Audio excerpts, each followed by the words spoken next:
Bonsoir à tous et bienvenue à ce rendez-vous du 20h. Voici les titres. Dans la série sur les 5 ans du président Macky Sall à la tête du Sénégal, 5 ans marqués par de nombreuses réformes institutionnelles. Dans le domaine de l'énergie, la production a été augmentée avec la mise en service de nouvelles unités. Le PUDC tente également de réduire les disparités entre zones urbaines et zones rurales. Le Sénégal compte officiellement 407 882 entreprises. C'est ce que révèle le premier recensement général des entreprises effectué par l'Agence nationale de la statistique et de la démographie. Son directeur général, Ababakar Sadir Bey, est l'invité de ce 20h. Dans les préparatifs du 4 avril, la gendarmerie renforce son dispositif de lutte pour la protection de l'environnement. L'armée, pendant ce temps, s'active dans la récupération des pneus et le recyclage des huiles mortes. Ce mercredi est célébrée la journée mondiale de l'allaitement maternel au Sénégal. Le constat est que l'allaitement exclusif recommandé n'est pas respecté par une bonne partie des femmes actives. L'allaitement maternel au cœur de la rubrique santé. Le lait maternel est fortement recommandé parce que riche en calcium. Mais tout d'abord, nous allons démarrer ce journal avec le communiqué du Conseil des ministres qui s'est réuni ce mercredi. Il est lu par Omar Diaw. Le président Macky Sall a réuni le Conseil des ministres mercredi 29 mars 2017 à 10h au Palais de la République. À l'entame de sa communication, le chef de l'État présente à nouveau les condoléances de la nation à la communauté musulmane du Sénégal, à la famille d'El Hadj Malick Sy suite au rappel à Dieu le 15 mars 2017 du calife général des Tidjanes, Serigne Cheikh Tidiane Sy Al Maktoum. Il adresse également ses meilleurs vœux de santé et de succès au nouveau calife général des Tidjanes, Serigne Abdoulaziz Sy Al Amine, et lui renouvelle le soutien et l'accompagnement de l'État. Appréciant la mise en œuvre des réformes adoptées lors du référendum du 20 mars 2016, le chef de l'État se félicite du taux d'effectivité de 98% des innovations introduites dans la Constitution et dans notre arsenal juridique. Ces efforts importants consacrent sa volonté de consolider la démocratie, l'état de droit et de renforcer les droits des citoyens qui, le 25 mars 2012, l'ont porté avec 65,80% des voix à la magistrature suprême. Ainsi, rappelant son engagement permanent à améliorer le pouvoir d'achat des Sénégalais, leurs conditions de vie et leur bien-être de manière générale, le chef de l'État invite le gouvernement à poursuivre et à intensifier, dans le cadre du plan Sénégal émergent PSE, les réalisations d'envergure et les actions déterminées dans tous les secteurs économiques et sociaux en vue de relever de façon significative le plateau infrastructurel dans les régions, d'accroître l'attractivité et la compétitivité du pays, préalable d'une croissance forte, durable et inclusive. Dès lors, le chef de l'État rappelle au gouvernement l'impératif d'assurer, d'une part, un suivi dynamique de la mise en œuvre effective des projets et programmes, notamment des grands projets présidentiels, et d'autre part, le déploiement pragmatique du plan d'urgence pour l'emploi des jeunes en partenariat avec le secteur privé, dont la place dans l'exécution de la commande publique et le développement économique doit être significativement renforcée. Dans la même perspective, il convient de veiller à l'application consensuelle des décisions issues des concertations nationales sur l'éducation et l'enseignement supérieur, ainsi qu'à l'amélioration de l'accès continu des populations à des services de santé de qualité et à un système de protection sociale efficace. Par ailleurs, appréciant l'organisation des semaines régionales de la jeunesse, un moment fort de communion et de mobilisation de la jeunesse autour de l'engagement citoyen et des valeurs de la République, le président de la République demande au gouvernement de prendre toutes les dispositions requises pour un bon déroulement des activités programmées dans toutes les régions du Sénégal. Rappelant au gouvernement l'impératif de veiller au respect scrupuleux des institutions, symboles et valeurs de la République, par tous les segments de la nation, le chef de l'État invite à développer une stratégie nationale de promotion de la citoyenneté impliquant le système éducatif, les institutions de la République, les services de l'État ainsi que la société civile. Enfin, abordant les préparatifs du 57e anniversaire de l'accession du Sénégal à la souveraineté internationale, le président de la République informe le Conseil qu'il présidera le 4 avril 2017 à Dakar, à la place de la Nation, la cérémonie de prise d'armes, suivie du défilé civil et militaire. En outre, le chef de l'État demande au gouvernement de prendre toutes les dispositions requises pour la bonne organisation des manifestations et célébrations prévues sur l'ensemble du territoire national avec la participation de toutes les forces vives de la nation. Le chef de l'État a clos sa communication sur son agenda diplomatique en informant le Conseil de la visite officielle qu'il a effectuée du 19 au 22 mars 2017 en Suisse et de sa participation le 28 mars 2017 à Abidjan à la deuxième conférence internationale sur l'émergence en Afrique, CIEA. Le Premier ministre a axé sa communication sur les réalisations et le niveau d'exécution des engagements issus des conseils des ministres délocalisés tenus dans les 14 régions du Sénégal avant de rendre compte du suivi de la coordination de l'activité gouvernementale. Le ministre de l'Économie, des Finances et du Plan a fait le point de la conjoncture économique nationale et internationale. Le ministre de l'Agriculture et de l'Équipement rural a rendu compte du déroulement de la campagne de commercialisation arachidière 2016-2017. Le ministre de la Femme, de la Famille et de l'Enfance a rendu compte de la participation du Sénégal à la 61e session de la Commission de la condition de la femme, CSW, à New York. Le ministre de la Pêche et de l'Économie maritime a fait une communication sur l'accord en matière de pêche et d'aquaculture et son protocole d'application entre la République du Sénégal et la République de Gambie. Enfin, le ministre du Travail, du Dialogue social, des organisations professionnelles et des relations avec les institutions a fait une communication sur la politique nationale de sécurité et santé au travail qui a été adoptée par le Conseil. C'est signé le ministre porte-parole du gouvernement. Omar Diaw, merci pour cette lecture du communiqué du Conseil des ministres. Je vous le disais dans les titres, l'invité du 20h est Aboubakar Seddiq Bey, directeur général de l'Agence nationale de la statistique et de la démographie. Bonsoir. Bonsoir. Alors avec vous, nous allons parler de ce que vous appelez donc le changement de l'année de base de calcul du PIB, mais également du recensement général des entreprises. Ce sera tout à l'heure, M. Bey. Absolument. Voilà, nous allons parler donc de ces 5 ans de l'arrivée du président de la République Macky Sall à la tête du Sénégal 2012-2017. 5 années marquées par des réformes des institutions de notre pays. Après la suppression du Sénat, dès son accession à la magistrature suprême, le président Macky Sall a entamé une série de rénovations dans le domaine politique, judiciaire et de la gouvernance locale, des réformes pour accompagner l'émergence économique du Sénégal. Amadou Aram Thiam. Un plan Sénégal émergent qui fixe la trajectoire du développement économique et social, un objectif d'émergence adossé à des pratiques de bonne gouvernance, seule garante de l'efficacité et de l'efficience des politiques publiques. Le président Macky Sall, dans sa présentation de vœux à la nation du 31 décembre 2015, a dévoilé un projet de réformes institutionnelles en 15 points qu'il envisage de soumettre au référendum. Des réformes dont le dessein est de moderniser le régime politique, renforcer la bonne gouvernance et consolider l'état de droit et de la démocratie dans notre pays ont été saluées pour leur pertinence et leur gratification. D'abord, la décentralisation. Bien qu'une première réforme engagée en 1972 ait posé l'acte précurseur de liberté locale plus affirmée, et une deuxième en 1996 ait consacré la régionalisation, le contexte et la faiblesse des politiques et stratégies de développement appliquées jusque-là amènent le gouvernement à envisager la refondation majeure de l'action territoriale à travers le projet de réforme de la décentralisation. Par la loi numéro 2013-10 du 28 décembre 2013 portant Code général des collectivités locales, le président de la République affirme, dans la réforme baptisée l'acte 3 de la décentralisation, son option d'organiser le Sénégal en territoire viable, compétitif et porteur de développement durable. Ensuite, la bonne gouvernance. Portée par une croissance de 6,5% en 2015 et des projections du FMI à 6,6% en 2016, puis à 6,8% en 2017, le succès sénégalais est d'abord économique.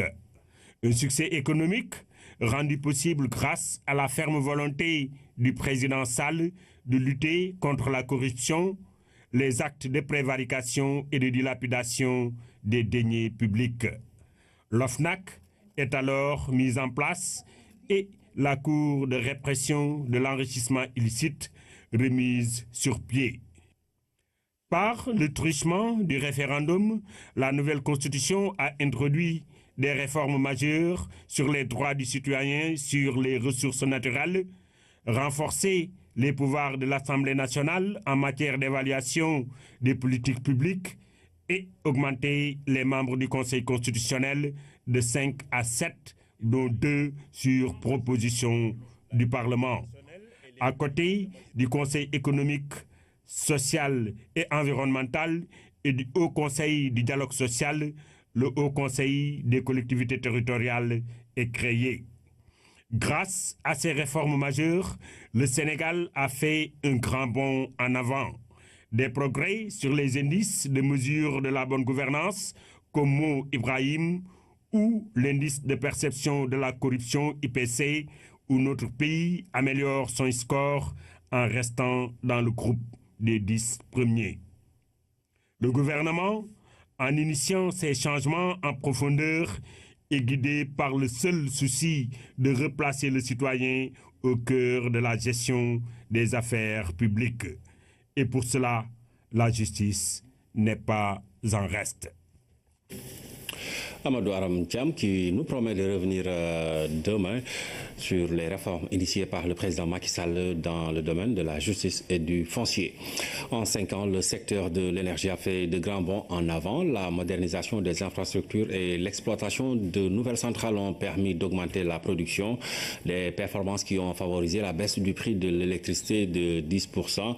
Dans le monde rural, le taux d'électrification a presque doublé de 2011 à 2015. Même s'il reste des efforts à faire, nous sommes loin des émeutes de 2011.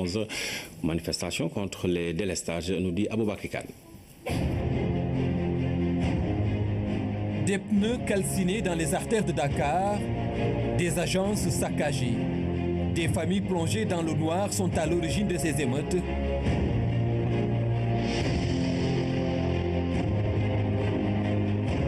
Les images défilent encore dans les esprits.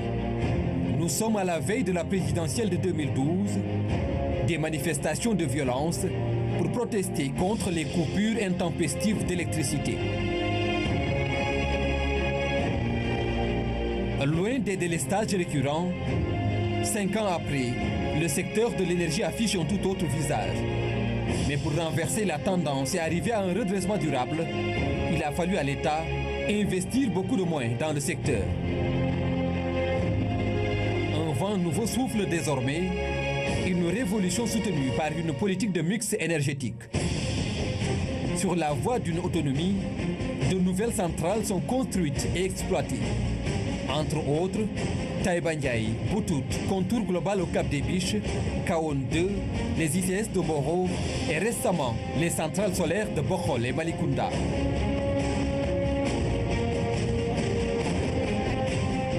Des investissements respectifs de 17 et 22 milliards de francs CFA pour 20 et 22 mégawatts.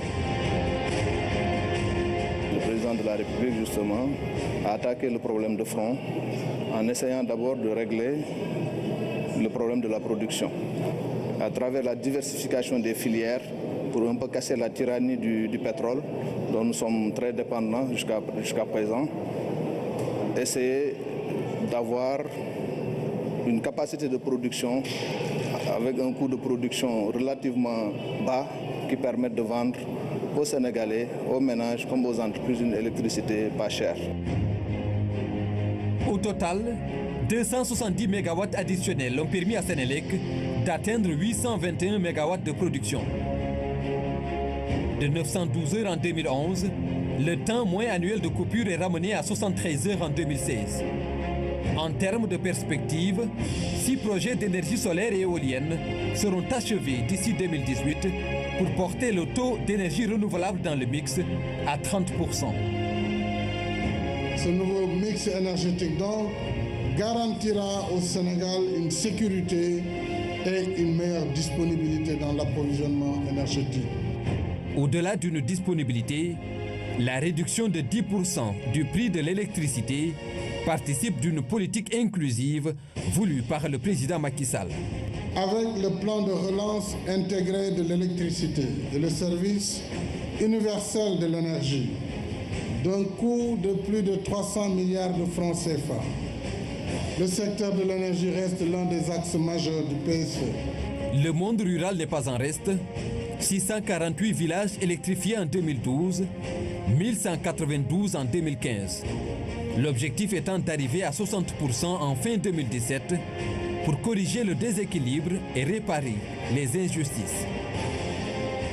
4 700 000 Sénégalais en zone rurale ont accès à l'électricité contre 1 700 000 en 2012. Même s'il reste encore du chemin à faire, la découverte de pétrole et de gaz augure de lendemain meilleur pour les Sénégalais. Après l'énergie, parlons du PUDC qui reste l'un des programmes phares du gouvernement du Sénégal. Le programme d'urgence de développement communautaire réduit les disparités entre les zones urbaines et rurales. Depuis son lancement en juillet 2015, le PUDC a réalisé de nombreuses infrastructures et généré des emplois. Rougui Yatouba. Le programme d'urgence de développement communautaire a été pensé et conçu par le président Macky Sall. Le PUDC est sous-tendu par une philosophie qui en fait un programme de justice, d'équité territoriale, orienté vers la lutte contre la pauvreté. Pour financer un tel programme, il a fallu le génie et la clairvoyance du chef de l'État. Il a dit, pour le moment, nous allons prendre 15 milliards de l'État du Sénégal pour nous-mêmes et mettre dans le PUDC. Le programme sur 2 ans était de 113 milliards. Aujourd'hui, il est à 122 milliards. Et le président de la République a déjà annoncé 300 autres milliards. Parce qu'entre-temps, nous avons eu 100 milliards de la BAD. Nous avons eu un appui budgétaire de 25 milliards au mois d'octobre dernier, mais nous avons aussi eu 100 milliards de la Chine pour le volet hydraulique.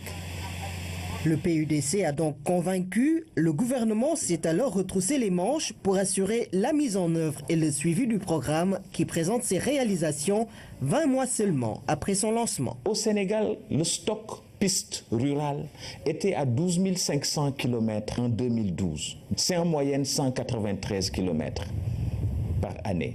Le PUDC est déjà à 1000 km de pistes réalisées en moins de 2 ans. Et il y a 2050 autres kilomètres de pistes à refaire. Nous sommes à près de 200 forages au jour d'aujourd'hui. Nous sommes à une centaine de châteaux d'eau. Le PUDC a aussi mis en lumière plusieurs villages du Sénégal. Nous sommes en ce moment même en train d'électrifier 200 villages. Nous en avons un total de 420 villages. Mais c'est sur un programme de plus de 2000 villages. Le programme d'urgence de développement communautaire a également généré plus de 2000 emplois à travers le Sénégal. Voilà pour le bilan des 5 ans du président Macky Sall à la tête du Sénégal. Mais sachez que le gouverneur de la région de Fatick a présidé un CRD bilan du PUDC. Le directeur national du programme d'urgence de développement communautaire a tiré un bilan satisfaisant. Le taux de desserte en eau est de 95%. Un budget de 300 milliards est prévu pour la deuxième phase. Claire Diop. Comité technique régional de suivi du PUDC ici à Fatick, le cadre a permis un partage d'informations sur l'état d'avancement des projets, les réalisations ainsi que les perspectives pour la deuxième phase. À ce jour, 178 forages sont réceptionnés, 68 châteaux d'eau réalisés dans 337 villages au profit de 163 283 personnes. 790 km de pistes rurales sont en cours de travaux dans 10 régions. Les 255 km sont ouverts à la circulation, permettant ainsi le désenclavement de 200 villages, plus de 3000 équipements de transformation agricole déployés. Le PUDC est en train d'électrifier 420 villages et va raccorder quelques 20 800 ménages. Le constat, c'est la satisfaction totale des participants par rapport aux réalisations du PUDC au niveau de sa première phase. Dans le domaine de l'hydraulique, ne donnez que pour quelques exemples par rapport au niveau de certaines composantes. Nous avons eu au moins près de 6 forages qui ont été réalisés. Nous avons eu une nette amélioration véritablement de la fourniture de la distribution pour ce qui concerne l'alimentation en eau potable des populations. Fatick décerne un satisfecit total dans la région où le taux de desserte en eau tourne autour de 95%. Elle a aussi reçu 314 équipements. Des difficultés sont à noter surtout dans les îles. Concernant l'avancée de la langue salée, des réajustements sont en train d'être menés. Pour cette deuxième phase, la dynamique sera maintenue pour plus de résultats. Cette deuxième phase, comme vous le savez, Monsieur le Président de la République l'a rappelé, compte tenu des résultats importants de la première phase, il a décidé de la planification et de la mise en œuvre de cette deuxième phase avec un budget de 300 milliards qui est en train d'être mobilisé. Il est prévu la construction de postes de santé dans certaines localités. Pour le directeur national, l'enjeu est majeur. Les besoins sont colossaux, les attentes sont nombreuses et l'espoir est grand. Nous allons nous atteler à mieux faire, à planifier en tout cas les interventions en respectant le cadre de priorisation que nous a tracé le chef de l'État. Et bien sûr, donc, cette rencontre nous aura permis de partager avec les participants, en tout cas les bases de données que nous avons confectionnées suite aux remontées de besoins que nous avons eu venant des maires. Un comité de suivi est mis en place pour une meilleure coordination avec toutes les parties prenantes. Le PUDC se propose d'impulser une dynamique de croissance endogène intégrée et soutenue pour réduire les inégalités et lutter efficacement contre la pauvreté, notamment en milieu rural. Ici à Dakar, l'Assemblée nationale a voté à l'unanimité ce mardi 4 projets de loi portant sur le traité sur la non-prolifération des armes nucléaires, la protection physique des matières nucléaires et sur 2 conventions entre le gouvernement du Sénégal et celui des Émirats arabes unis. Le vote était sans débat, nous dit Fatoumata Banelba. La plénière s'est appesantie sur 4 points essentiels. Il s'agit notamment du projet de loi autorisant le président de la République à ratifier le protocole additionnel à l'accord entre la République du Sénégal et l'Agence internationale de l'énergie atomique. Cet accord est relatif aux garanties du traité sur la non-prolifération des armes nucléaires. Le gouvernement du Sénégal s'est engagé dans la promotion de l'énergie nucléaire à des fins purement pacifiques. L'autre projet de loi voté à l'unanimité autorise le président de la République à ratifier l'amendement à la Convention sur la protection physique des matières nucléaires. Cette loi permettra d'éviter les risques liés aux actes terroristes. Concernant la double imposition et la prévention de l'évasion fiscale en matière d'impôt sur le revenu, le gouvernement du Sénégal et celui des Émirats arabes unis ont signé une convention. Les députés l'ont aussi adoptée à l'unanimité. L'accord sur la promotion, la garantie et la protection réciproque des investissements entre le Sénégal et les Émirats arabes unis a été voté. C'est en présence du ministre des Forces armées que la plénière s'est tenue. Les résultats du premier RGE, le recensement général des entreprises, vient d'être publié. Ce recensement réalisé dans le cadre du projet de rénovation des comptes nationaux a permis d'identifier les unités économiques dont dispose le Sénégal, ainsi que leurs spécifications et autres challenges. Les détails de ce recensement ont été présentés au cours d'un atelier de restitution en présence de Ouretiam. Pendant 24 mois, plus de 1000 enquêteurs ont sillonné tout le Sénégal pour recenser les entreprises et au finish, 407 882 unités économiques ont été dénombrées, dont 52% sont dans le commerce et 97% informels et 99% de PME avec un chiffre d'affaires de près de 11 349 milliards. L'entreprise sénégalaise est souvent informelle. Informelle et en général c'est une personne physique, c'est-à-dire une entreprise qui ne fait pas la différence entre le patrimoine du propriétaire et le patrimoine même de l'entreprise en tant que telle. On a constaté également qu'elle ne dispose pas de documents administratifs. C'est une entreprise qui a une petite connaissance des dispositifs d'appui et quelquefois n'en a pas une très bonne appréciation. Cette nouvelle cartographie augure de lendemain meilleur pour l'entreprise sénégalaise grâce à une meilleure visibilité et une meilleure lisibilité avec une mise à jour de la structure économique nationale. Aujourd'hui, nous avons, avec les résultats de ces travaux, une meilleure connaissance statistique en termes de chiffres en termes de nature d'activité, en termes d'entité, en termes de répartition géographique aujourd'hui, de situation sur le territoire de ces entités, mais également des contraintes. De réelles difficultés ont tout de même été relevées par les enquêteurs. Les PME sénégalaises sont souvent confrontées à des problèmes liés à la fiscalité ou au manque de financement, ainsi qu'à l'étroitesse du marché. Je suis d'avis qu'au regard des contraintes qui ont été avancées, il y a encore des efforts à faire et nous ne manquerons pas de les adresser et de les faire dans les prochaines réformes du dispositif fiscal et douanier. La contrainte également du financement est revenue. L'essentiel des entreprises aujourd'hui enquêtées ont révélé ne pas être suffisamment financées. Il faut préciser que la structure aujourd'hui de notre économie a révélé une répartition aujourd'hui qui est largement dominée par le secteur informel. Donc il faut qu'on travaille à accompagner ce secteur informel qui aujourd'hui fait 97% de l'échantillon, de la taille, de la structure. Cet atelier de restitution a également permis à l'ANSD de partager toutes les conclusions issues de ce recensement. Ces données vont désormais permettre d'avoir une meilleure lecture du PIB qui va forcément changer parce que calculé avec une nouvelle année de base qui est celle de 2014 et qui va remplacer celle de 1999. Et entre-temps, beaucoup de choses ont évolué dans la structure de l'économie au Sénégal. Avec nous sur ce plateau, Aboubacar Sédir Bey, le directeur général de l'Agence nationale de la statistique et de la démographie. Bonsoir. Bonsoir. Alors l'ANSD qui a réalisé cette étude, on va l'appeler ainsi, est-ce que c'est un travail qui a été facile à mener? C'est un travail qui a été très très difficile, qui a nécessité beaucoup d'efforts, beaucoup de ressources financières et j'en profite pour remercier les autorités du pays qui ont mis à la disposition de l'ANSD les ressources nécessaires pour un exercice de cette envergure. Donc il y a eu 1211 enquêteurs qui ont été mobilisés, une trentaine d'ingénieurs, 200 cartographes qui ont sillonné le pays, les 14 régions du pays. Aucun village n'a été omis et nous avons pu mettre une situation de référence 2014 sur le nombre d'entreprises, sur leur répartition spatiale, sur la taille du chiffre d'affaires, sur la composition, genre, etc. Donc une mine d'informations à la disposition des autorités, mais aussi des chercheurs du monde de la recherche et du public en général.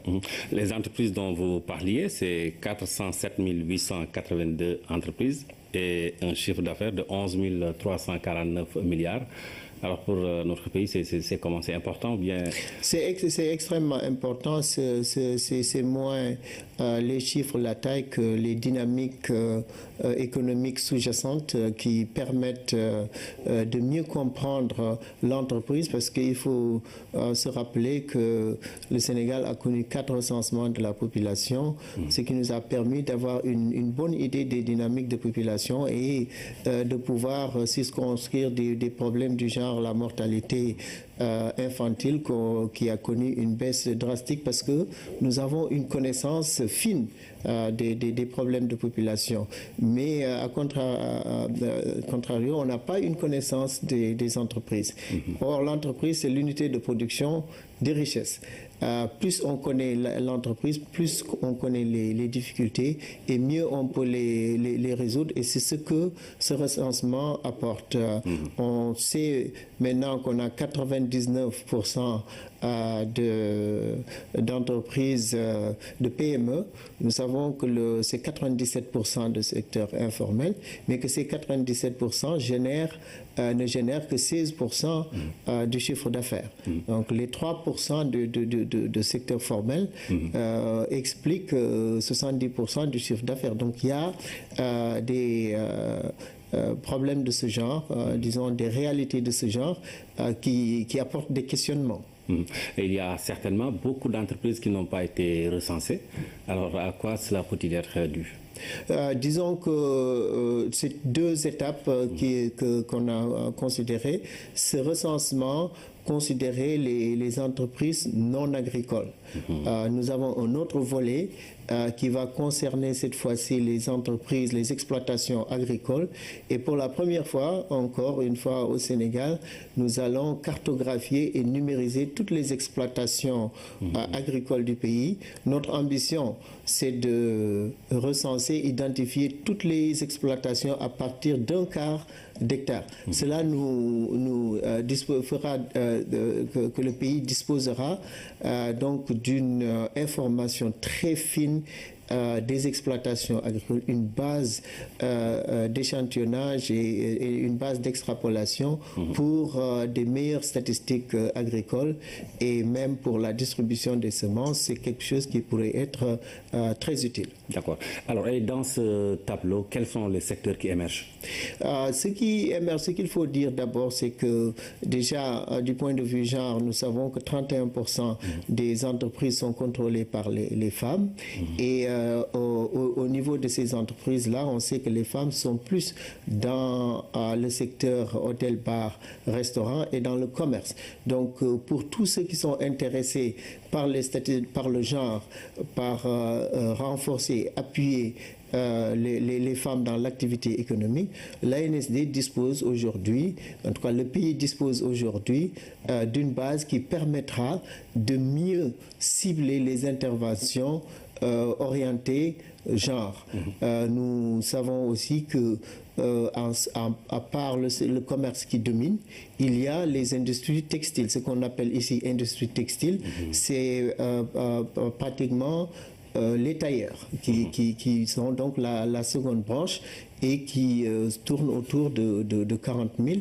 Là aussi, c'est une connaissance fine et les économistes sont un peu challengés pour mieux comprendre ce qui se passe là-bas. Parce que dans ce secteur qui s'est organisé tout seul et qui fait 40 000, qu'est-ce qu'il faut comprendre? Est-ce qu'il ne faut pas faire une analyse du contenu en import pour voir s'il y a des possibilités d'import-substitution et favoriser l'installation d'unités qui pourraient se spécialiser dans la production de tout ce qui est matières premières qui sont nécessaires pour ce métier. Il y a aussi des défis qu'on a notés après questionnement, et ce qui ressort de façon très claire, c'est bien sûr le besoin en financement, mais quelque chose qui nous a beaucoup marqué, c'est le fait que les entreprises, les chefs d'entreprise nous disent qu'ils ont des problèmes de local pour faire leur travail. Et ça, c'est extrêmement important parce que ça interpelle tout le monde, y compris les maires, les autorités, pour que l'unité de production de richesse qui est l'entreprise soit quand même prise en compte dans la planification spatiale. D'accord. Et ça, c'est très important. Je crois qu'on va y revenir dans d'autres instances. Oui, on va y revenir. On va parler de l'autre volet de cette interview. Il s'agit du changement de l'année de base de calcul du PIB. Et de cela a résulté un PIB du Sénégal réévalué. Alors, tout d'abord, c'est quoi un changement de l'année de base de calcul du PIB? Voilà, donc il faut d'abord préciser que le calcul du PIB obéit à des normes internationales encadrée par la Commission statistique des Nations Unies. Cette commission élabore un cadre de référence, un cadre comptable de référence qui définit les concepts, les nomenclatures, qui définit les méthodologies sur lesquelles tous les pays s'alignent pour calculer le PIB. Et c'est dans ce cadre-là que tous les comptes nationaux sont élaborés avec une année de base. Cette année de base constitue la référence des indicateurs macroéconomiques. Ce qui se passe, c'est qu'au fur et à mesure qu'on s'éloigne de l'année de base, on perd en précision dans l'élaboration des comptes, dans l'estimation des comptes. Ça, c'est un risque systémique. Vous avez des paramètres techniques que vous utilisez qui font que d'une année à l'autre, le degré de précision change. Mais aussi, il y a d'autres phénomènes qui interviennent, notamment le cadre de référence qui change. Par exemple, ici, la Commission des Nations Unies est venue avec un autre cadre de référence qui s'appelle le SCN 2008. Jusque-là, nous avons élaboré les comptes nationaux du Sénégal en utilisant le SCN 1993. Donc nous avons basculé dans le cadre de ce nouveau calcul à un nouveau référentiel. C'est ça qui explique que périodiquement, les pays font un changement de base. Et à chaque fois qu'il y a un changement de base, le PIB traditionnellement connaît une hausse. Les amplitudes diffèrent d'un pays à l'autre. On a vu ce qui s'est passé au Nigeria avec pratiquement plus de 80%. Le Ghana a eu pratiquement 65%. Au Sénégal... Comment ça se traduit au Sénégal? Au Sénégal, nous avons fait le recalcul et nous avons basculé de la base 1999 à une base 2014. Donc il y a entre 1999 et 2014, bien entendu, les paramètres qu'on a utilisés ont perdu de leur précision, ce qui fait que le PIB a été réévalué de 30%. Donc on est passé d'un PIB de 7 555 milliards de francs CFA à un PIB de 9 789 milliards. Et ça se traduit par aussi un impact sur les ratios, bien sûr, mais aussi sur la structure en termes de contribution des différentes branches d'activité. D'accord. Et pour nous, les profanes, tous ces chiffres-là, ça va se traduire comment? Par un mieux-être? Bon, théoriquement, ce qu'il faut voir, c'est que le PIB par tête va changer. Donc, il passe de 500 000 francs CFA par tête d'habitant à 700 000. Maintenant, en termes de classement des pays, nous passons normalement d'un pays à revenu faible à pays à revenu intermédiaire. Mais ce qui est le plus important, c'est moins la taille que le reflet d'une réalité économique. Ce qui va se traduire par plus de précision dans les décisions de politique économique. Nous sommes à l'orée de l'élaboration de la phase 2 du PSE. Ça va absolument impacter la façon dont l'économie, les politiques économiques vont être orientées. Vous avez un impact aussi sur le taux d'endettement. Vous avez aussi un impact sur le taux de pression fiscale qui passe de 19,6% à 15,1%. Donc ça interpelle les différents secteurs pour venir avec d'autres décisions de politique économique beaucoup plus fines. Pour les investisseurs, ça doit être quelque chose de très intéressant. Pour les investisseurs, ça voudrait dire aussi que la taille de l'économie du Sénégal étant beaucoup plus large, ça veut dire aussi qu'en termes de consommation, potentiel de consommation, c'est plus attrayant, c'est la taille du marché du Sénégal devient une taille beaucoup plus intéressante pour un investisseur de venir s'installer. Donc c'est vrai que potentiellement, pour un investisseur étranger, cette taille devient plus intéressante. D'accord. Mais il faut dire aussi la précision de calcul et la cohérence dans les données font que le Sénégal devrait attirer beaucoup plus d'investisseurs sur la base des performances en matière statistique, puisque nous avons pratiquement atteint tous les objectifs pour intégrer les pays restreints qui sont dans le cadre de la norme spéciale de diffusion des données du FMI, qui n'intègre que des pays qui ont atteint et qui respectent les critères de transparence, d'ouverture et de couverture d'un certain nombre d'indicateurs économiques, ce que le Sénégal est en train de réaliser, et nous espérons que cette année, nous serons le 4e pays en Afrique au sud du Sahara à être admis à ce club restreint. Espérons-le. En tout cas, c'est un sujet très intéressant. Malheureusement, on est rattrapé par le temps. Je rappelle donc à ceux qui nous suivent qu'Aboubacar Sedir Bey, directeur général de l'Agence nationale de la statistique et de la démographie, était sur ce plateau pour nous parler de ce changement de l'un des bases de calcul du PIB, mais également des résultats des résultats de ce recensement général des entreprises. Plus de 400 000 tonnes d'oignons, c'est la production annuelle estimée pour la présente saison agricole. L'information a été rendue publique au cours d'une rencontre qui a réuni autour du ministre en charge du commerce, producteur d'oignons et commerçants. Cette réunion a été l'occasion de publier les prix de l'oignon bord champ pour la campagne agricole 2016-2017 à la Santiago. Un peu plus d'un mois après l'entrée en vigueur de l'arrêté ministériel portant gel des importations d'oignons au Sénégal, la rencontre du ministre en charge du commerce avec les producteurs d'oignons locaux provenant des différentes zones de production, les distributeurs et les commerçants a pour objectif principal le passage en revue de l'ensemble des problèmes auxquels se heurte la commercialisation de cette spéculation. Je viens de signer la lettre circulaire de véhicule sur la commercialisation de l'oignon local. Chaque année, cette lettre est signée et dans cette lettre, nous précisons justement le prix d'achat bord champ de l'oignon local dans les principales zones de production. Dans la zone de la vallée du fleuve Sénégal, le prix au kilo bord champ est fixé à 150 francs. Et dans la zone des Niayes, il est fixé à 200 francs. Je rappelle que c'est un prix qui est obtenu de manière consensuelle entre les différents acteurs.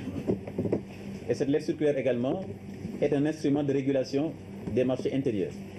Ça permet justement, quand on a une sur-offre dans certains marchés, de pouvoir réguler et de pouvoir permettre justement aux producteurs d'avoir un prix rémunérateur. Cette réunion à laquelle ont pris part notamment le directeur de l'horticulture, le représentant des associations de défense des consommateurs, a permis de passer au crible, au cas par cas, les particularités des maillons de la chaîne de valeur de la filière. Nous avons désormais adossé les quotas d'importation aux achats des produits au Sénégal. C'est-à-dire qu'un importateur qui bénéficie d'un quota d'importation d'oignons est aujourd'hui, en fonction de ses parts de marché, obligé d'acheter au moins la part équivalente d'oignons local ou d'oignons sénégalais. La rencontre du ministre du Commerce avec l'ensemble des acteurs de la filière oignon a fait ressortir la nécessité d'une meilleure organisation des différents acteurs et d'une coordination des politiques horticoles et commerciales. Passage obligé, une contractualisation entre producteurs et commerçants. Une semaine jour pour jour après la visite du ministre en charge du commerce dans la zone de production d'oignons de la vallée du fleuve Sénégal, notamment à Boubé dans le département de Podor, les résultats sautent aux yeux. Le stock acheté aux producteurs de la vallée est déjà à Dakar. La SAPCO s'achemine vers la tenue de la deuxième édition de la semaine du tourisme interne. L'objectif est de redynamiser le secteur dans la zone du Cap Skirring choisi cette année pour abriter les événements. Invité de l'émission Le Point, le directeur général de la SAPCO décline les enjeux liés à une telle initiative. Nous l'écoutons avec Ousmane Garifaï. Donc, cette année, nous allons organiser la deuxième édition de la semaine du tourisme interne. Le premier a eu lieu à Saly. Le premier a eu lieu à Saly. Ça nous a valu vraiment une semaine d'activité, de focus sur Saly et qui a permis de montrer, disons, tout le potentiel touristique que regorgeait Saly aux yeux des résidents et aux yeux de la diaspora sénégalaise, parce que c'est un potentiel énorme de touristes. Et les résultats aujourd'hui, c'est que quand vous allez les week-ends à Saly, vous peinez à trouver une place parce qu'il y a quand même un développement extraordinaire du tourisme interne. Beaucoup de Dakarois aujourd'hui passent leur week-end à Saly. Et cette année, ce que nous voulons, c'est qu'au-delà de Saly, que les gens aillent jusqu'en Casamance. Que les gens découvrent ce qu'il y a au Cap Skirring. C'est le lieu pour nous de montrer en fait toutes les merveilles du Cap pour encourager le tourisme interne à s'orienter vers la région de la Casamance. D'accord. En 2015, le président avait décrété, on l'a dit tantôt, la Casamance zone prioritaire dans le domaine du tourisme, avec beaucoup de facilités qui ont dorénavant été faites aux potentiels investisseurs. Aujourd'hui, quand on le met dans le contexte où vous êtes, avec la semaine, qu'est-ce que cela signifie pour la SAPCO?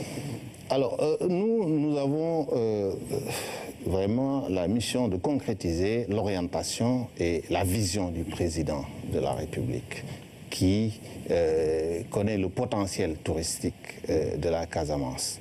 Et nous savons que c'est une région qui a souffert depuis un certain temps de son secteur, qui était un secteur porteur pour l'économie de la Casamance. Et aujourd'hui, les blocages qui existaient sont pratiquement tous levés, et que c'est le lieu vraiment de faire une promotion pour attirer les investisseurs, pour que les hôtels qui sont fermés à Cap Skirring puissent rouvrir. Parce qu'il y en a beaucoup quand même. Oui, il y en a qui sont fermés, ça se comprenait compte tenu du contexte dans lequel on était. La destination redevient une destination normale. Et Bokar Ly, DG de la SAPCO, était l'invité de l'émission Le Point qui aborde donc la question du tourisme en zone sud et les enjeux de la deuxième semaine dédiée au tourisme interne. C'est à suivre après ce journal. L'ambassadeur de l'Espagne poursuit sa visite en Casamance pour la deuxième journée de sa tournée. Il s'est rendu à Cafés dans le département de Bignona pour voir la ferme agricole financée par la coopération espagnole. Sur place, il a magnifié le travail des producteurs et annoncé la réalisation prochaine de 200 fermes familiales en Casamance. Salut Sec. Des champs de melons verts à perte de vue. Nous sommes à Cafés, dans le département de Bignona. Ici, les populations s'activent dans la culture de ce fruit. En cette période de l'année, l'heure est à la récolte. Pour cette saison, des milliers de tonnes de melons verts sont attendues. Une production déjà vendue grâce à la coopération espagnole. Avec Touba Fruit, les producteurs de Cafés ont signé un contrat de production de melons sur 30 hectares. Mais je pense qu'ils ont pu mettre en place 25 hectares. Donc toute la production est achetée par Touba Fruit qui va l'exporter en Espagne en respectant maintenant les clauses et payer aux producteurs le prix qui se sont fixés au préalable avant de démarrer la culture. Tous les melons, c'est vrai que acheter Touba Fruit, mais reste ici beaucoup de melons pour les marchés locaux. Le problème c'est qu'ici à Casamance, on connaît les melons et nous voulons introduire, mais c'est difficile. Les melons partir à Dakar et allí vendre en Sénégal. Ce contrat de production entre Touba Fruit et l'Union des GIE de la ferme agricole de Cafés est possible grâce à l'accompagnement de l'ANIDA. Dans ce partenariat, la société espagnole appuie les producteurs en semences et en carburant, un soutien qui a permis d'augmenter leurs emblavures. Cette année, nous avons constaté une forte amélioration par rapport aux années précédentes parce que vous avez vu cette ferme a été toute emblavée parce que ça c'est jamais vu. Sur 45 hectares, 30 a été emblavé. Cette ferme de Cafés fait partie des 9 fermes financées par la coopération espagnole au Sénégal, une initiative dont l'objectif est de lutter contre l'immigration clandestine. C'est des fermes de 50 à 100 hectares avec des coûts moyens de plus de 850 millions. Ici, là, cette ferme de Cafés où nous sommes, l'État espagnol a mis plus de 850 millions. Avec toujours ANIDA, travailler surtout dans des fermes familiales. C'est le projet des fermes Natangué, encadré dans le PACERCEN du gouvernement sénégalais. Et aujourd'hui, nous sommes en train de mettre en place un programme ici dans la région naturelle de Casamance pour construire à peu près 200 fermes familiales dans les régions de Ziguinchor, de Kolda et de Sédhiou. Cette visite de travail a permis à son Excellence, l'ambassadeur d'Espagne, de voir l'importance de nouer des partenariats avec le secteur privé. À Cafés, cette collaboration a permis aux producteurs d'exporter leurs produits et d'avoir des rendements importants. Place à nos sujets consacrés à la célébration du 4 avril. Le haut commandant de la gendarmerie exhorte les populations à participer à la protection de l'environnement. La gendarmerie nationale qui s'engage à les accompagner dans cet acte citoyen. Nous écoutons le général de division Maïsagnan au micro de la DIRPA. Les forces de défense et de sécurité vont communier avec la jeunesse et les populations sénégalaises pour célébrer le 57e anniversaire de l'accession de notre pays à la souveraineté internationale. Le thème choisi pour cette année, le rôle des forces de défense et de sécurité dans la protection de l'environnement, est avant tout une profession de responsabilité vis-à-vis de notre cadre de vie et de nos outils de production pour notre bien-être ainsi que celui des générations futures. Fidèle à l'esprit de sa mission de protection des personnes et des biens, la Gendarmerie nationale œuvre quotidiennement pour la préservation de notre environnement terrestre, fluvial et maritime, ainsi que la préservation de la faune et de la flore à travers l'action des unités territoriales investies de missions de police spéciale. Cependant, conscient des enjeux majeurs que constitue la dégradation de l'environnement et la préservation de la biodiversité, la Gendarmerie nationale a créé la section de l'environnement chargée de lutter exclusivement contre les atteintes à l'environnement, conformément aux instructions du chef de l'État, son Excellence M. le Président Macky Sall, chef suprême des armées. La section de l'environnement est chargée de veiller à la lutte contre toute forme d'agression contre l'environnement, telle que l'extraction illicite de sable marin, toute forme de pollution terrestre, atmosphérique et marine, la pêche à explosifs ou avec des filets ou matériel non réglementaire, la déforestation et l'exploitation des carrières ou de mines sans autorisation. Je lance un appel à tous les Sénégalais et à toutes les Sénégalaises à participer à la protection de l'environnement avec les forces de défense et de sécurité parce que c'est un acte de citoyenneté utile et responsable. Et toujours dans le cadre de la préservation de l'environnement, sachez que l'armée sénégalaise met à la disposition des sociétés ou des personnes qui s'activent dans la récupération des pneus une matière avec laquelle ces derniers confectionnent des chaussures, des seaux de puisage et d'autres objets. Reportage Aminata Mbengfal. Les pneumatiques représentent 70% des déchets en caoutchouc. Consciente de la nécessité de préserver l'environnement, l'armée récupère et stocke les pneus en fin de cycle à la direction du matériel. Les armées, donc, en fonction des missions, en fonction de l'intensité des combats, en fonction du terrain, donc les pneumatiques peuvent varier donc, dans leur durée. Ces pneumatiques, quand elles s'usent, donc, elles sont reversées au niveau de la direction du matériel, qui les change donc, au niveau donc, des formations qui ont fait la demande. Les pneumatiques ne sont pas biodégradables. Elles peuvent représenter un danger pour l'environnement, surtout quand elles sont brûlées. Donc si on essaie donc, de les brûler, ça peut causer donc, une fumée donc, qui contient donc, des toxines donc, qui peuvent être un danger pour l'environnement. Pour éviter cela, l'armée met gratuitement à la disposition des personnes ou des sociétés qui s'activent dans la récupération ces pneus. À la rue Tolbiac, plusieurs objets sont confectionnés à partir de ces pneus usés. On peut faire beaucoup de choses avec les pneus. On confectionne des chaussures, des seaux de puisage. On utilise également la chambre à air comme soupape de sécurité sur les harnais de chevaux. Elle peut également servir à faire des cordes.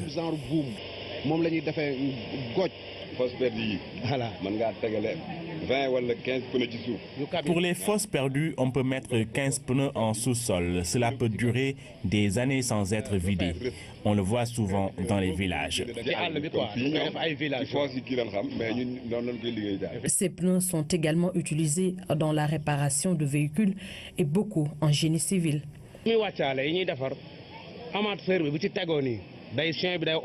Ce que vous voyez, on peut utiliser pour renforcer les amortisseurs des véhicules. Quand les gens les récupèrent, donc ils peuvent donc faire ce qu'on appelle le rechappement, donc pour le réutiliser. Et les pneumatiques usagés sont également utilisés beaucoup aujourd'hui en génie civil, donc pour les remblayer. Avec le recyclage de ces pneumatiques, la protection de l'environnement est assurée. En même temps, il permet à ceux qui s'activent dans ce secteur de gagner leur vie. Après la seconde vie des pneus, parlons du recyclage des huiles mortes, des batteries, des véhicules et des pneus. Une initiative de l'armée sénégalaise pour lutter contre la pollution à la direction du matériel des armées. Le constat est que certains repreneurs gagnent leur vie en mettant sur le marché ces produits recyclés, une démarche louable pour l'environnement. Ndeye Edja. Après la collecte, le traitement. Ces camions ont fini de faire le tour des stations d'essence pour récupérer les huiles mortes des véhicules. À la direction du matériel des armées, une seconde vie les attend, une initiative de la Grande Muette pour éviter l'accentuation de la pollution. Les huiles usagées ne sont pas du tout bons, même les jeter par terre, c'est dangereux parce que ça contribue pas à la protection de l'environnement. Les jeter à la mer aussi, ça fait que tuer les poissons et tuer tout ce qui vit dans la mer. Traiter ces huiles usagées sont ensuite redistribuées sur le marché. Les huiles régénérées sont livrées, vendues sur le plan local avec nos principaux clients. Mais aussi une partie a été destinée à la CSL, la compagnie sénégalaise de lubrifiants, qui va l'utiliser pour refaire du lubrifiant neuf qui sera redistribué sur le marché national et sur le marché de la sous-région aussi. Le recyclage des pneus et des batteries, un autre business, tout en étant une initiative louable pour l'environnement, il permet à des personnes de gagner convenablement leur vie. Les batteries, on les récupère pour éviter la dégradation de l'environnement. On les transforme aussi. L'armée, toujours dans le cadre de sa veille envers son environnement et ses citoyens, utilise ces batteries à des fins, qu'il en donne aux gens qui savent l'utiliser. Ici, nous sommes fiers, nous les Sénégalais, d'avoir une armée qui nous protège aux frontières, qui nous soigne quand nous sommes malades et qui participe à notre développement, surtout pécunier. Merci beaucoup. Des solutions durables pour sauvegarder l'environnement, le recyclage est donc une démarche louable de l'armée sénégalaise pour le maintien d'un cadre de vie respirable. La série sur le 4 avril se poursuit dans nos éditions de demain. Le lancement de la semaine régionale de la jeunesse de Dakar à Rufisque. La vieille ville a accueilli plusieurs autorités administratives, étatiques et locales. Les conseils régionaux et communaux de la jeunesse ont réuni tous les mouvements de jeunesse afin de communier avec leur ministre de tutelle autour du thème la citoyenneté des jeunes pour un Sénégal émergent. Le ministre de la Pêche, Oumar Gueye, et le député maire de Golfe Sud, Aïda Sow Diawara, ont été choisis comme parrain et marraine de la semaine édition 2017. Jeanne Dior. La jeunesse de la région de Dakar debout pour des actes sociaux qui vont renforcer leur civisme, mais surtout leur citoyenneté. 7 jours d'échange et de compétition dans un esprit sain. Ils sont invités à évoluer ensemble pour une cohésion sociale. C'est tout le sens du thème de cette année, la citoyenneté des jeunes pour un Sénégal émergent. La citoyenneté active passe d'abord par le respect de soi et des autres, le respect des institutions ainsi que celui des symboles de la République. La vraie citoyenneté demeure un don de soi, un dépassement de soi, un renoncement de soi pour les valeurs auxquelles se reconnaît la nation sénégalaise. La citoyenneté induit donc un changement de paradigme. Elle nous invite à poser des actes désintéressés. Le ministère de la Jeunesse a choisi 2 autorités pour accompagner les jeunes durant cette semaine. Le ministre Oumar Gueye et l'honorable député et maire de Golfe Sud, Aïda Sow Diawara. Un honneur pour ces derniers, un exemple pour cette jeunesse tout ouïe au message lancé. D'abord celui de la marraine. Je m'adresse aux jeunes. Laissez la politique utiliser vos compétences pour le bien-être de tous et ne pas utiliser la politique pour un objectif personnel. L'essentiel de cette activité, c'est la formation. Une bonne formation continue à la réalisation du PSE. Cette formation, elle est intellectuelle, elle est culturelle, elle est sportive, elle est spirituelle, elle est associative. Le parrain est aussi dans la même dynamique. Mieux, il rappelle aux jeunes l'importance pour eux d'aller au travail. Dans le secteur agricole, comme vous le savez, le président est en train de révolutionner l'agriculture. Mais qui dit agriculture également dit jeunesse. Vous les jeunes, vous avez un espoir. Vous les jeunes, vous avez bénéficié des domaines agricoles communautaires. La présence des jeunes pêcheurs qui ont exposé ici les moteurs, fruits de la subvention du président Macky Sall. L'industrie bénéficie aux jeunes. Ici, monsieur le ministre, nous avons le pôle urbain de Diamniadio. Beaucoup de jeunes ont travaillé dans ce pôle. La ville historique a été choisie pour rassembler les jeunes des 12 communes de Rufisque. Les autres départements de la région de Dakar étaient également de la partie. Le message de la célébration a été lancé au rythme du Ndaurapin et d'autres sonorités musicales. C'est l'un des titres de ce journal. La journée internationale de l'allaitement maternel a été célébrée ce jour au Sénégal. Un plaidoyer portant sur l'allongement des congés de maternité a été fait par les femmes. L'allaitement inclusif recommandé par les nutritionnistes n'est pas respecté par certaines femmes, particulièrement celles qui sont actives. C'est un reportage de Khadi Kamara et Ibrahim Ndong. La joie de bébé Modou. À 9 mois, il n'a connu autre chose que le lait maternel, le sein de maman, son fidèle compagnon.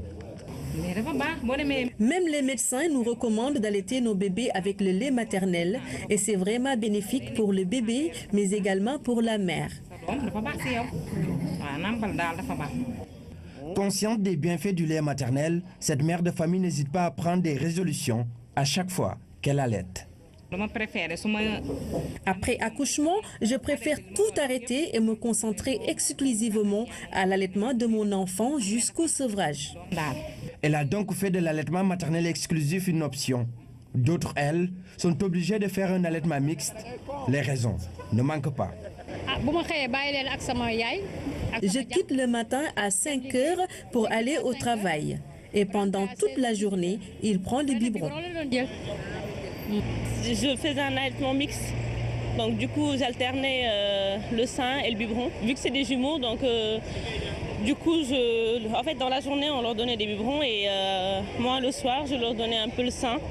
Voilà, donc je faisais comme ça pour m'en sortir parce que sinon c'est pas très évident et vu que en journée en fait je les emmenais en crèche.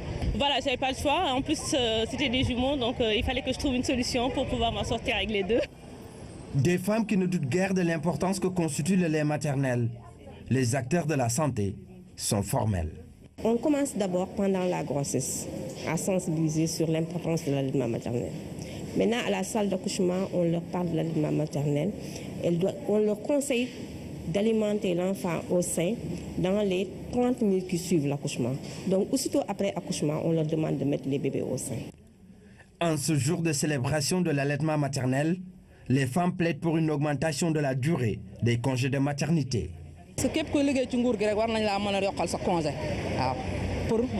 Nous souhaitons vraiment un allongement des congés de maternité, au minimum 6 mois pour permettre à la maman de donner le sein à son bébé pendant cette durée. Un cri du cœur des femmes actives, des femmes qui passent le plus clair de leur temps au travail. Elles n'ont qu'un seul souhait, allaiter leur bébé au minimum 6 mois pour leur bonne santé. Vraiment, donc, si le lait maternel est préconisé, c'est parce qu'il est riche en micronutriments, dont le calcium. Le calcium, justement, on en parle dans la rubrique santé, car des carences en calcium peuvent entraîner des troubles, notamment des palpitations ou des crampes. Les précisions de Oumouale. Quand certains éléments manquent à l'organisme, cela peut entraîner des dysfonctionnements. C'est le cas des carences en calcium, une substance utile aux os et aux muscles, dont le plus essentiel, le cœur. Et le calcium entre dans la contractilité des cellules cardiaques. C'est pourquoi les troubles calciques peuvent amener certaines manifestations en clinique. C'est très souvent des palpitations, c'est-à-dire que le cœur qui bat de manière irrégulière ou le cœur qui bat de manière trop rapide.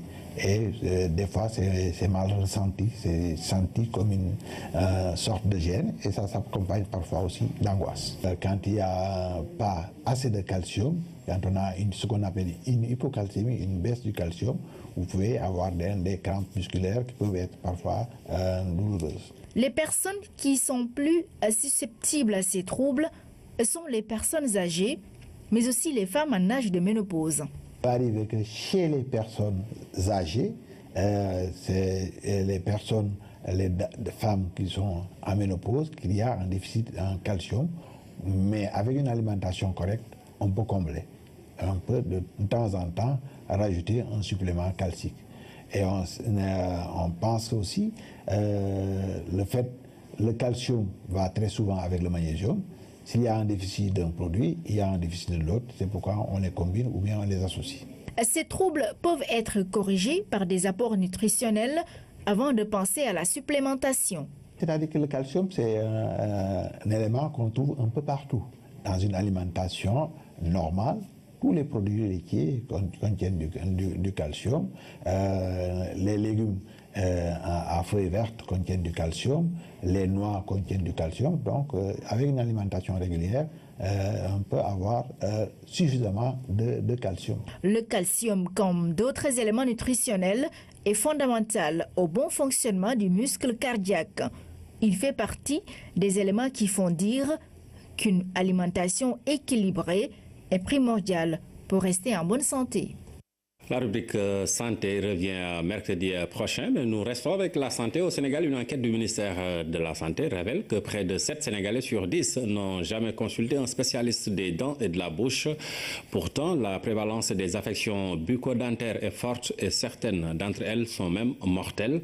Ces révélations ont été faites lors du lancement des activités du cinquantenaire de l'Institut d'odontologie de l'UCAD. L'école de Dakar a formé en 50 ans plus de 1000 chirurgiens dentistes de plusieurs nationalités. Omar Diaw.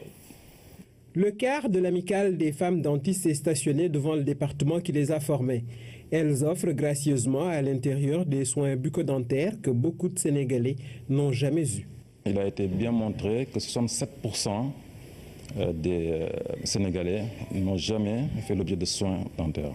L'Institut d'odontostomatologie de Dakar est une référence en matière de santé bucco-dentaire. Cette année, l'école va boucler un demi-siècle d'existence. Cette école a formé, depuis sa création, plus de 1000 dentistes de plus de 23 nationalités différentes.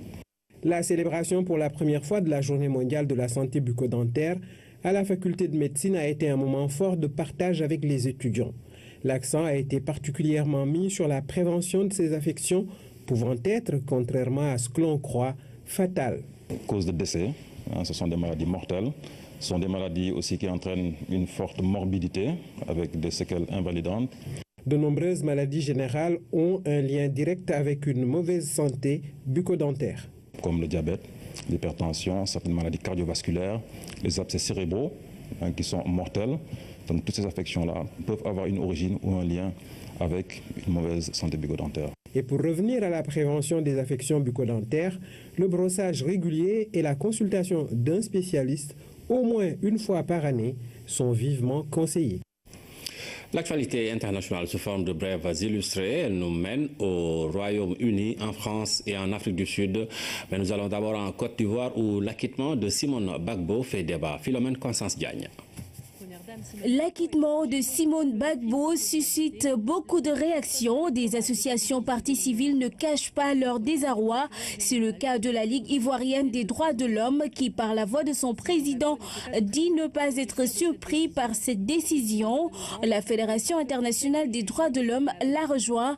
Côté Gbagbo, en revanche, on ne cache pas sa satisfaction. À noter que l'ex-première dame ivoirienne a été acquittée hier par la cour d'assises d'Abidjan, alors qu'elle était poursuivie pour crimes contre l'humanité et crimes de guerre. En Afrique du Sud, Ahmed Kathrada inhumé aujourd'hui au cimetière de West Park à Johannesburg. Un hommage a été rendu à cette figure de la lutte anti-apartheid décédée hier. Beaucoup de Sud-Africains lambda ont répondu présents, ainsi que de grands noms. Modestie, dévouement, intégrité ont été les qualificatifs les plus prononcés à l'enterrement de celui qui fut un proche compagnon de Mandela. Le grand absent aux funérailles était le président Jacob Zuma.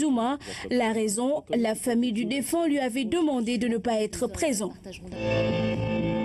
Une revendication des grévistes comme des élus guyanais satisfaite. La venue de 2 ministres dans le département d'Outre-mer, celui de l'Intérieur et des Outre-mer, ont rejoint Cayenne. La population est restée mobilisée malgré la situation tendue après plusieurs jours de manifestations. La colère des populations est entre autres provoquée par une économie déséquilibrée, un fort taux de chômage. Les grévistes réclament un plan d'investissement. Un dialogue est enclenché pour trouver des solutions durables. Début du Brexit officialisé au Parlement de Westminster, Theresa May a appelé au rassemblement pour l'obtention d'un meilleur accord possible. La première ministre britannique s'est adressée à son pays et aux 27 membres de l'Union européenne. Elle a assuré être confiante de l'avenir et dans la capacité de son gouvernement à préserver les intérêts nationaux. Point de non-retour, même si la chef du gouvernement britannique sait que les compromis s'annoncent difficiles à atteindre de chaque côté. Au même moment, Donald Tusk a reçu des mains de Sir Tim Barrow, l'ambassadeur représentant permanent du Royaume-Uni auprès de l'Union européenne, la lettre de 6 pages de la dirigeante conservatrice pour laquelle son gouvernement demande l'activation de l'article 50. Philomène Constance Diagne, chez nous, EcoBank a lancé une nouvelle application mobile dénommée EcoBank Mobile.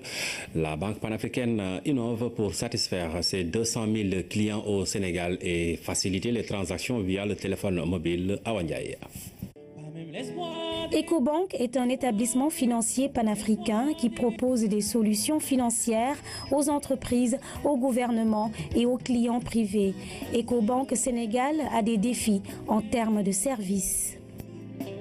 Notre volonté est d'offrir aux millions de Sénégalais des services bancaires de base en conservant un niveau de qualité important, donc appréciable. C'est là où effectivement réside notre grand défi. Comment augmenter notre effectif de clients tout en conservant un niveau de qualité de service confortable. Alors pour cela, nous avons décidé de changer notre façon d'interagir avec une bonne partie de notre clientèle. Nous avons conçu la notion de se servir soi-même, c'est-à-dire d'utiliser la notion de libre service aujourd'hui pour permettre à nos clients de choisir le moment, de juger de la qualité de service et d'être acteur à part entière de son expérience avec EcoBank. La mise en place de solutions digitales avec le téléphone mobile permet de faciliter les transactions grâce à EcoBank Mobile. EcoBank Digital est une nouvelle étape de notre feuille de route vers le leadership qui va nous permettre de réaliser notre objectif d'inclusion financière au profit de 100 millions de clients à l'horizon 2020.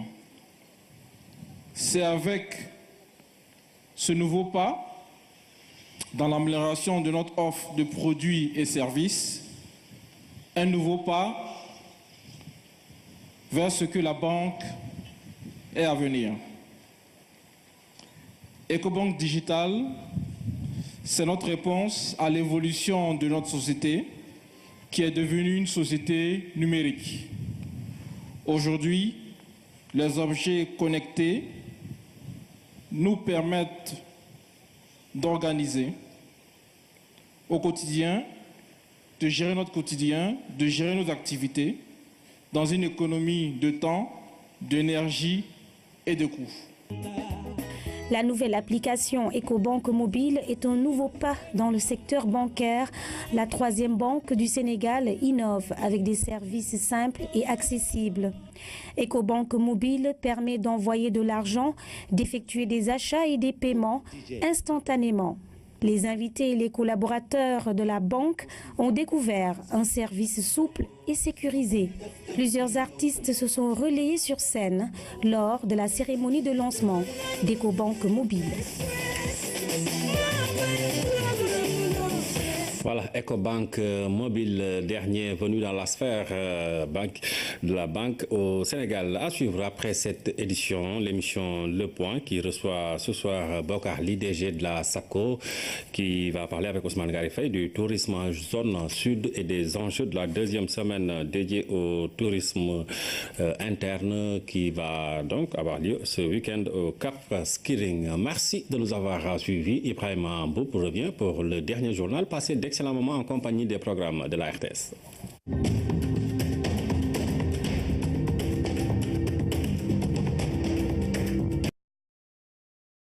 Économique rendu possible grâce à la ferme volonté du président Sall de lutter contre la corruption, les actes de prévarication et de dilapidation des deniers publics. L'OFNAC est alors mise en place et la Cour de répression de l'enrichissement illicite remise sur pied. Par le truchement du référendum, la nouvelle Constitution a introduit des réformes majeures sur les droits du citoyen, sur les ressources naturelles, renforcé les pouvoirs de l'Assemblée nationale en matière d'évaluation des politiques publiques et augmenté les membres du Conseil constitutionnel de 5 à 7, dont 2 sur proposition du Parlement. À côté du Conseil économique, social et environnemental et du Haut Conseil du dialogue social, le Haut Conseil des collectivités territoriales est créé. Grâce à ces réformes majeures, le Sénégal a fait un grand bond en avant. Des progrès sur les indices de mesure de la bonne gouvernance, comme Mo Ibrahim, ou l'indice de perception de la corruption IPC, où notre pays améliore son score en restant dans le groupe des 10 premiers. Le gouvernement, en initiant ces changements en profondeur, est guidé par le seul souci de replacer le citoyen au cœur de la gestion des affaires publiques. Et pour cela, la justice n'est pas en reste. Amadou Aram Thiam qui nous promet de revenir demain sur les réformes initiées par le président Macky Sall dans le domaine de la justice et du foncier. En 5 ans, le secteur de l'énergie a fait de grands bonds en avant. La modernisation des infrastructures et l'exploitation de nouvelles centrales ont permis d'augmenter la production. Les performances qui ont favorisé la baisse du prix de l'électricité de 10%. Dans le monde rural, le taux d'électrification a presque doublé de 2011 à 2015. Même s'il reste des efforts à faire, nous sommes loin des émeutes de 2011. Manifestation contre les délestages, nous dit Aboubakar Kane. Des pneus calcinés dans les artères de Dakar, des agences saccagées, des familles plongées dans le noir sont à l'origine de ces émeutes.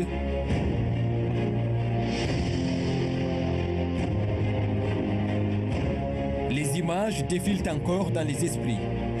Nous sommes à la veille de la présidentielle de 2012, des manifestations de violence pour protester contre les coupures intempestives d'électricité. Loin des délestages récurrents, 5 ans après, le secteur de l'énergie affiche un tout autre visage. Mais pour renverser la tendance et arriver à un redressement durable, il a fallu à l'État investir beaucoup de moyens dans le secteur. Un vent nouveau souffle désormais. Et d'autre part, le déploiement pragmatique du plan d'urgence pour l'emploi des jeunes en partenariat avec le secteur privé, dont la place dans l'exécution de la commande publique et le développement économique doit être significativement renforcée.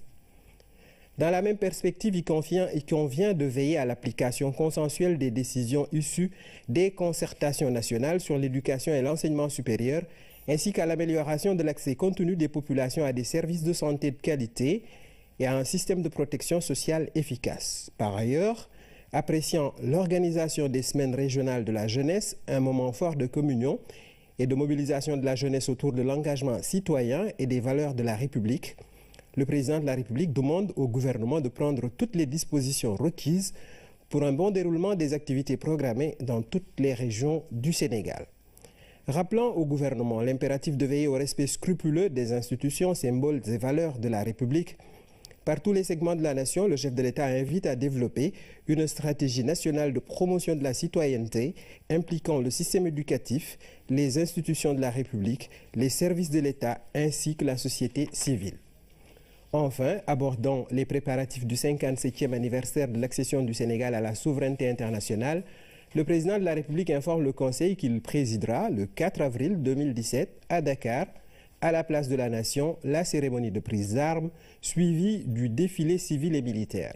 En outre, le chef de l'État demande au gouvernement de prendre toutes les dispositions requises pour la bonne organisation des manifestations et célébrations prévues sur l'ensemble du territoire national avec la participation de toutes les forces vives de la nation.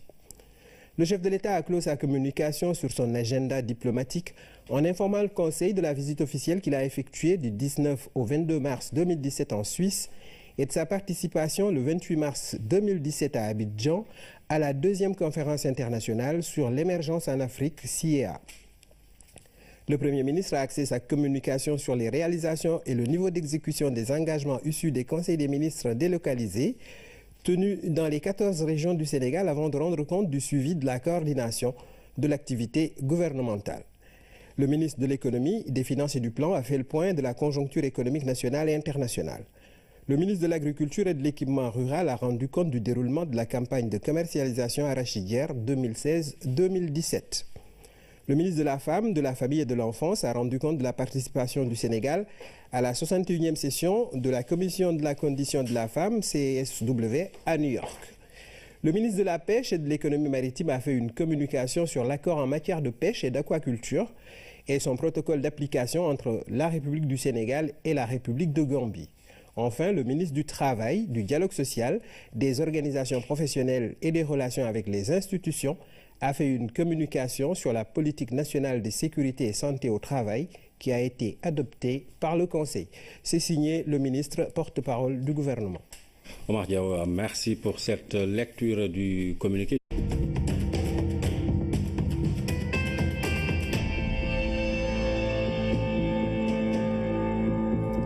Bonsoir à tous et bienvenue à ce rendez-vous du 20h. Voici les titres. Dans la série sur les 5 ans du président Macky Sall à la tête du Sénégal, 5 ans marqués par de nombreuses réformes institutionnelles dans le domaine de l'énergie, la production a été augmentée avec la mise en service de nouvelles unités.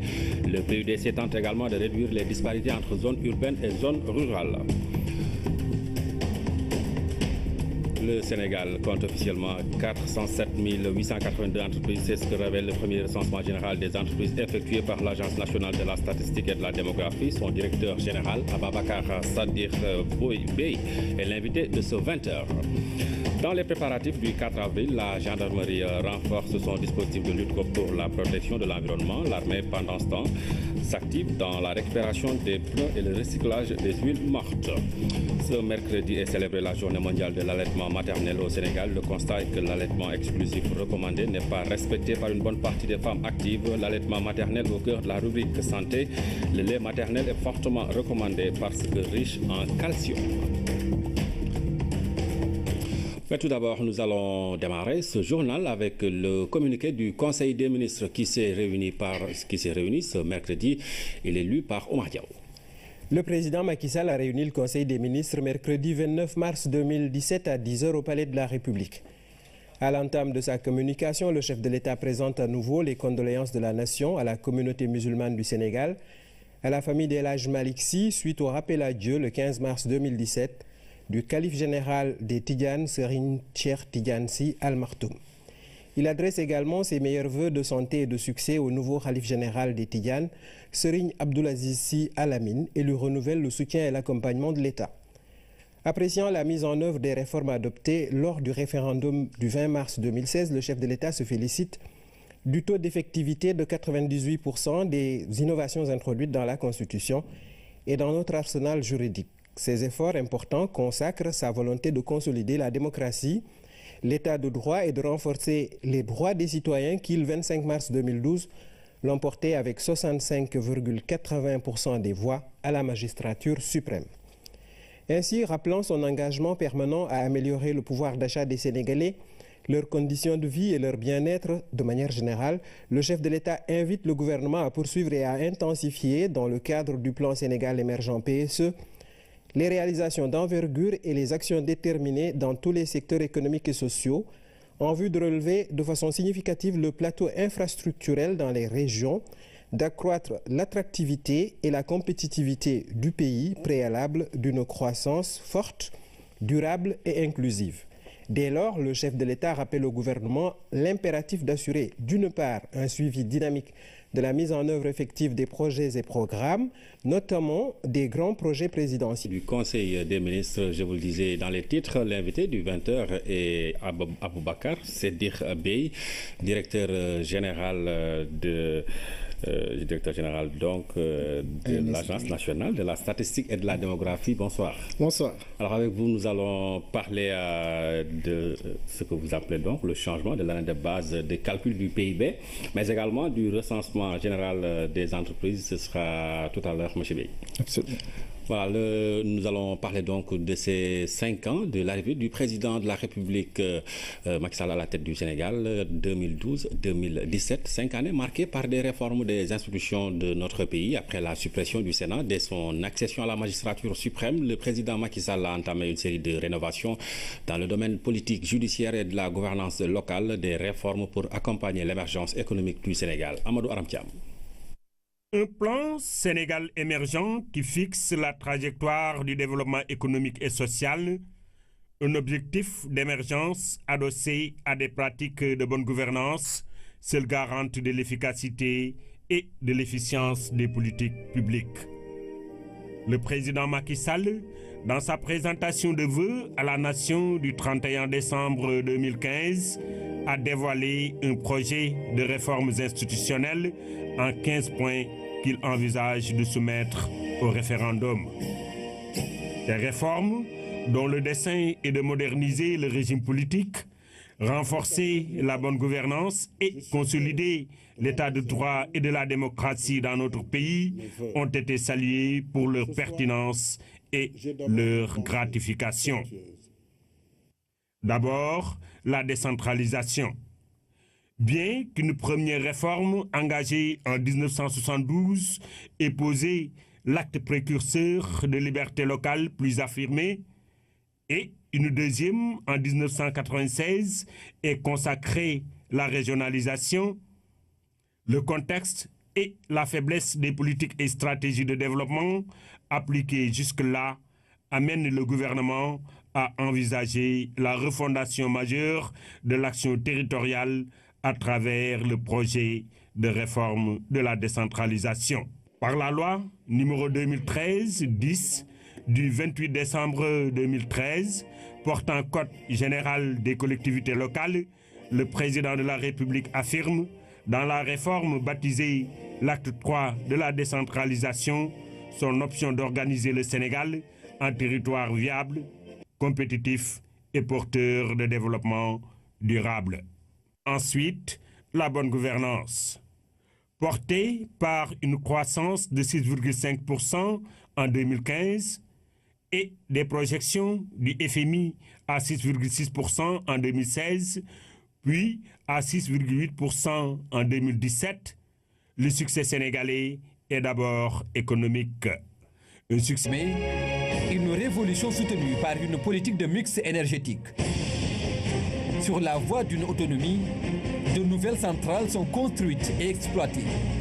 Entre autres, Taïba Ndiaye, Boutout, Contour Global au Cap des Biches, Kaon 2, les ICS de Boro et récemment les centrales solaires de Bokhol et Malikounda.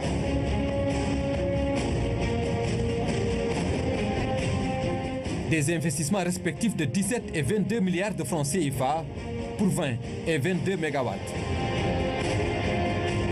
Le président de la République, justement, a attaqué le problème de front en essayant d'abord de régler le problème de la production à travers la diversification des filières pour un peu casser la tyrannie du pétrole dont nous sommes très dépendants jusqu'à présent.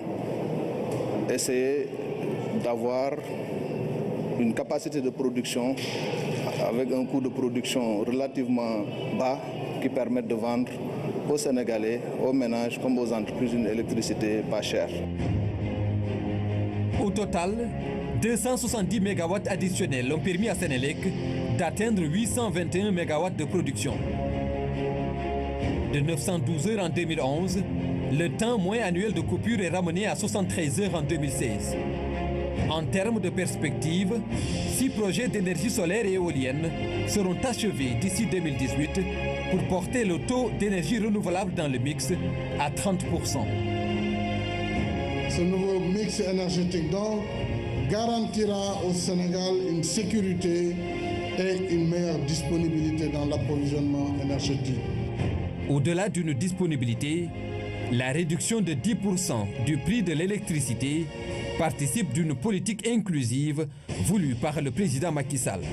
Avec le plan de relance intégré de l'électricité et le service universel de l'énergie, d'un coût de plus de 300 milliards de francs CFA, le secteur de l'énergie reste l'un des axes majeurs du PSE. Le monde rural n'est pas en reste.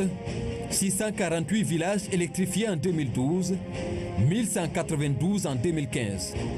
L'objectif étant d'arriver à 60% en fin 2017 pour corriger le déséquilibre et réparer les injustices. 4 700 000 Sénégalais en zone rurale ont accès à l'électricité contre 1 700 000 en 2012. Même s'il reste encore du chemin à faire, la découverte de pétrole et de gaz augure de lendemain meilleur pour les Sénégalais. Après l'énergie, parlons du PUDC qui reste l'un des programmes phares du gouvernement du Sénégal. Le programme d'urgence de développement communautaire réduit les disparités entre les zones urbaines et rurales.